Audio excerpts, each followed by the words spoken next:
Right details చూద్దాం. మాజీ MLA మాజీ డిప్యూటీ స్పీకర్ పద్మా దేవేందర్ రెడ్డి గజ్వేల్ నియోజకవర్గ బీఆర్ఎస్ ఇన్ఛార్జ్ వంటేరు ప్రతాప్ రెడ్డిలను రేవంత్ సర్కార్ అక్రమంగా అరెస్ట్ చేసింది.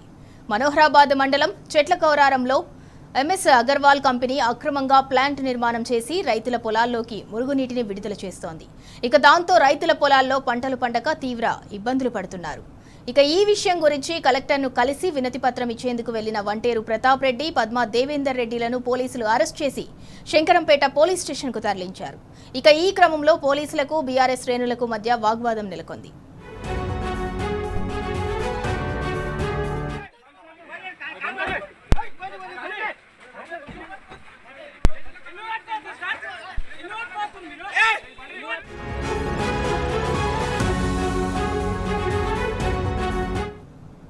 ఇదే అంశానికి సంబంధించి మరింత సమాచారం మా ప్రతినిధి లివిల్ రెడ్డి అందిస్తారు. లివిల్ రెడ్డి, మెదక్ జిల్లా మనోహరాబాద్ లో అక్రమ ప్లాంట్ పై అయితే బీఆర్ఎస్ నేతలు పోరుబాటు పట్టారు. ఆ ప్లాంట్ కు సంబంధించిన మురుగునీటిని అంతా కూడా రైతుల పొలాల్లో వదులుతున్నారు. దాంతో పంటంతా కూడా నాశనం అవుతుందని రైతులు ఆవేదన వ్యక్తం చేశారు.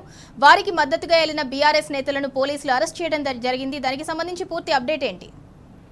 వాళ్ళ ఉదయం నుంచి కూడా మెదక్ జిల్లా మనోహరాబాద్ మండలం రంగాయిపల్లిలో ఎంఎస్ అగర్వాల్ పరిశ్రమ విస్తరణపై ప్రజా అభిప్రాయ సేకరణకు అధికారులు వెళ్లారు.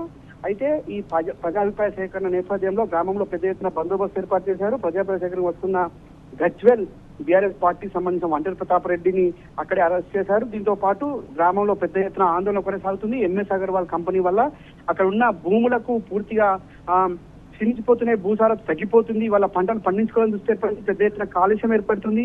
మరోపక్క నీరు అంతా కూడా కలుషితం అవుతుందని చెప్పేసి కూడా రంగేపల్లి గ్రామ ప్రజలు ఆగ్రహం వ్యక్తం చేశారు. ఇప్పటికైనా ప్రజాభిప్రాయ సేకరణ వదులుకోవాలి. ఇప్పటికే కంపెనీకి సంబంధించిన పెద్ద ఎత్తున విషవాయువులతో పాటు మురుగునీరు అంతా పంట పొలాలకు చేరి పంట అంతా కూడా దిగుబడి రాకుండా పోతుంది, పంట అంతా కూడా నాశనం అయిపోతున్నందుకు కూడా ఆగ్రహం వ్యక్తం చేశారు.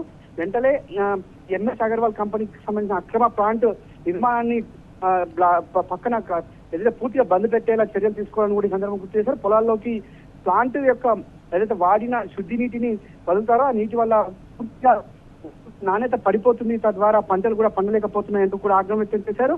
అయితే పెద్ద ఎత్తున రైతులను ఎక్కడికక్కడ రైతుల పట్ల ఆ పోలీసులు వేసిన తీరును నిరసిస్తూ అక్కడికి వెళ్లిన మాజీ డిప్యూటీ స్పీకర్ పద్మా దేవేందర్ రెడ్డితో పాటు వంటేరు ప్రతాప్ రెడ్డి పెద్ద ఎత్తున నిరసన కార్యక్రమాలకు శ్రీకారం చుట్టారు. నిరసనలో బాగా పెద్ద ఎత్తున ఆందోళన చేశారు. అయితే ఆందోళన చేస్తున్న వంటేరు ప్రతాప్ రెడ్డితో పాటు పద్మా దేవేందర్ రెడ్డిని అక్రమంగా అరెస్ట్ చేసి అటు శంకర్పేట పోలీస్ స్టేషన్ తరలించారు. శంకర్పేట పోలీస్ స్టేషన్ నిరసనలు కొనసాగిస్తున్నారు. ఎట్టి పరిస్థితుల్లో ఎంఎస్ అగర్వాల్ సంబంధించిన ప్లాంట్ విస్తరణ పనులను కొనసాగించలేదు, దీన్ని అడ్డుకుని చేద్దామంటూ కూడా ఆగ్రహం వ్యక్తం చేశారు. ఇప్పటికైనా ప్రజాభిప్రాయ సేకరణలో మా ఊరు గ్రామం అంతా కూడా ఒకటే చెప్తుంది, ఈ కంపెనీ విస్తరణ చేయొద్దు అంటూ కూడా తీర్మానం చేసినట్టు కూడా తెలుస్తుంది. అయితే ఇదే కంపెనీకి సంబంధించి గతంలో కూడా అనేక సందర్భాల్లో విషవాయువులతో పాటు వారు ఏదైతే వాడి పడేసిన వ్యర్థ జలాలు ఉంటే ఆ జలాల కాలువల చెరువుల్లోకి వెళ్ళడం వల్ల చెరువుల్లో ఉన్న చేపలు కూడా మృతి చెందినట్టు కూడా అక్కడ స్థానిక గ్రామ ప్రజలు చెప్తున్నారు. ఇప్పటికైనా ప్రభుత్వం మానుకోవాలి, ఆ ఇలాంటి దుశ్చలన్నింటినీ కూడా అక్కడ పెట్టాలి,